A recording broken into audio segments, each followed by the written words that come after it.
Olá pessoal, nessa primeira questão que a gente vai fazer, ele fala que tem uma barra homogênea e de massa 8 quilos. Se a barra é homogênea, portanto, o peso vai estar bem localizado no centro de massa, bem no centro da barra.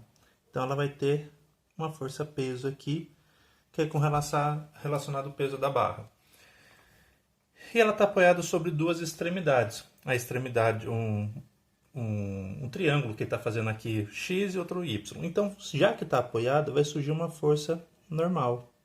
Então, aqui tem a nossa normal em X. E aqui, nessa outra extremidade, tem a nossa normal em Y. Ele fala que, daí, na primeira pergunta, no item A da primeira questão, ele fala aí para a gente calcular, ele pede para a gente calcular qual o valor de nx e ny nessas condições. E ele dá o tamanho da barra. Ele fala que o tamanho dessa barra aqui é 60 centímetros. Se é 60 centímetros, então uma coisa você sabe, que o peso aqui está a 30 centímetros e que nessa outra condição até o ny também é 30 centímetros. Como que a gente vai fazer para calcular, então, o valor da força normal? Um dos jeitos mais simples aqui para a gente calcular, a gente pode ver pela ideia da somatória das forças tem que dar igual a zero. Né? Já que ele está em equilíbrio, essa é uma condição importante. A força resultante na condição de equilíbrio é igual a zero. Então, se eu pegar o nx mais ny, que estão para cima, eu vou chamar ele de positivo, menos o peso, e isso tem que dar zero. Então, a gente está usando a primeira condição de um corpo extenso estar em equilíbrio, a somatória das forças ser zero. Só que agora aqui tem um detalhe. Tanto o nx e o ny eles vão ter o mesmo valor, não tem por que eu acreditar que um vai ser maior do que o outro. Então, eu só vou chamar de n, tá?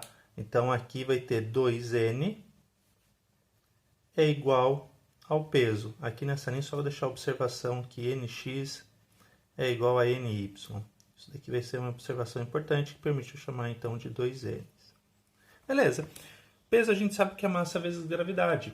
E ele fala que o peso aqui dessa barra, na massa dessa barra é 8 kg.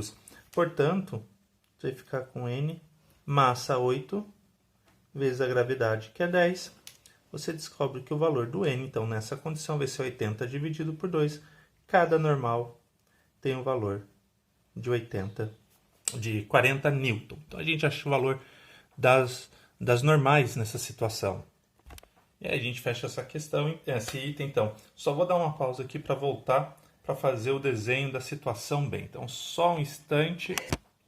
Voltando, então, agora, pessoal, com o desenho aí já um pouco pronto. Ele vai me dar uma situação totalmente diferente da primeira situação. De modo que eu não vou poder mais levar as informações que a gente calculou na 1A. Aqui, ele colocou agora um objeto de 6 kg em cima da barra. Tem os apoios ainda? Ainda tem os apoios. Ainda vou ter aqui a minha normal, ny, e ainda tenho a minha nx. Ainda tenho peso no centro da barra. Então, isso daqui são forças antigas. O peso é o único que não mudou. Nessa situação, agora, como adicionei o peso, as normais já mudaram de valor. E vai surgir na barra aqui uma força devido ao contato desse bloco com a caixa. Então, essa força daqui, você pode inventar uma letra qualquer, já que eu coloquei peso para o peso da barra, a gente pode, sei lá, inventar, como chamar de Q, como se fosse o peso da caixa, né? Já que ele pediu para chamar a caixa de Q, se eu não me engano, aí no enunciado, você poderia chamar de Q, só para falar aí que é um peso aí diferente. Então, esse é um outro peso. Você tem essa brincadeira aqui, ainda a condição do primeiro exercício. Quando você for fazer, a força resultante tem que dar zero. Aí você tem, então, nx mais ny para cima, menos o peso que está para baixo e menos o q, que é o peso da caixinha, que é zero. Então, essas condições ainda continuam valendo. Só que agora o meu nx e o meu ny, não posso falar que eles são iguais. Eles têm valores agora diferentes. Nessa situação não tem mais porquê. A simetria foi de certa forma violada. A simetria que a gente tinha na primeira questão foi de certa forma violada. Então, P mais Q aqui. Então, se você chega a fazer essa continha, a gravidade é o fator comum, vai ser 10, então seria a massa da caixa mais a massa da barra. 8 mais 6, 14, vezes 10, 140. Então, a gente trava nessa informação. Que se eu somar, então, o NX com NY, eu sei que dá 140 N. Fiquei travado. Bom, se eu tenho uma equação com duas incógnitas, eu tenho que procurar, então, uma outra equação. E da onde vai surgir essa outra equação? A outra equação vai surgir da outra condição de equilíbrio, do torque. Do torque com relação ao eixo de rotação. E agora vem a grande sacada. Que ponto a gente vai considerar como sendo o eixo de rotação? Então, agora que eu vou fazer uma sacada, eu vou arbitrar, eu vou escolher um ponto e vou falar se ele vai girar em torno desse ponto.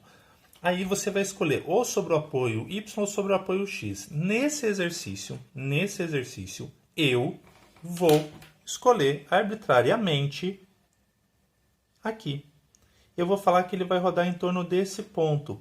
Se ele vai rodar em torno, então, desse ponto, dessa região onde está o NY, esse NY não exerce torque. Então, só tem torque do NX, do Q e do P. Então, vou aplicar a segunda condição aí para um corpo estar em equilíbrio. Subir um pouco mais aqui na nossa telinha. Então, vai ficar assim. A somatória do torque tem que dar zero. O torque resultante é igual a zero. O que a gente vai fazer, então, aqui? O NX vezes o braço de NX, que é a distância. Esse cara vai fazer girar no sentido anti-horário. Então, eu vou colocar como sendo um torque negativo. Quer dizer, vai girar no sentido horário. Desculpa, gente. Vai girar no sentido horário, então, torque negativo. O Q, ele faz um torque positivo. Então, o Q é mais. Então, o peso Q vezes a distância do Q até esse cara. Então, é o braço do Q mais o peso do B, que está fazendo girar no sentido anti-horário, braço do P. Isso tudo tem que ser zero. Então, essa é a nossa condição para que aconteça o momento aí, né? Para ter o equilíbrio. Substituindo os valores. O NX eu vou passar para o outro lado para ele ficar positivo. O Q, ele tem o valor de 6 vezes 10, então vai ser 60 vezes o braço dele. Pelo desenho, ele está a 40 centímetros, aí ele dá 40 centímetros, eu vou trabalhar em centímetros mesmo, sem problema, não vou converter para o sistema internacional. O peso, 80 vezes o braço. O peso está na metade, a gente sabe que é 30 centímetros. O NX é que eu quero descobrir, o braço dele pela figura vai ser 60 centímetros. Então, como todo mundo é 60 centímetros, os centímetros corta com centímetros. Centímetros é um fator comum, por isso que eu não preciso me preocupar. Outra coisa que é fator comum é o zero, né? Bastante zero aqui. Dá para simplificar bem esse problema. Então, fazendo as contas, vai dar, então, 240. Opa, desculpa, 240 mais 240. São 240. Dividido por 6 é igual ao nosso NX. Com isso, a gente descobre, então, que o nosso NX, nessa condição, é 80 N. Beleza. Um valor eu achei. Agora falta achar o NY. Como que eu faço para achar o NY? Eu volto nessa expressão. Então, agora eu sei, né, voltando aqui, usando esse cara, é 80 mais NY, que é igual a 140. Quando a gente faz essa conta, a gente descobre aí que o NY é 60 N. E a gente mata essa questão. Beleza? Espero que tenha gostado dessa uma questão. Esse item B é bem pertinente, principalmente numa segunda fase aí de um vestibular. É bem comum que é esse tipo de questão em que dá os momentos diferentes. Se você tivesse escolhido o eixo X, você ia chegar no mesmo resultado, não ia ter problema. Só que no primeiro momento, se você colocasse o eixo X como posto de rotação, você ia descobrir primeiro 60, ia voltar nessa fórmula e ia descobrir 80. Mas os resultados seriam os mesmos. Beleza? Então, vamos para a próxima questão.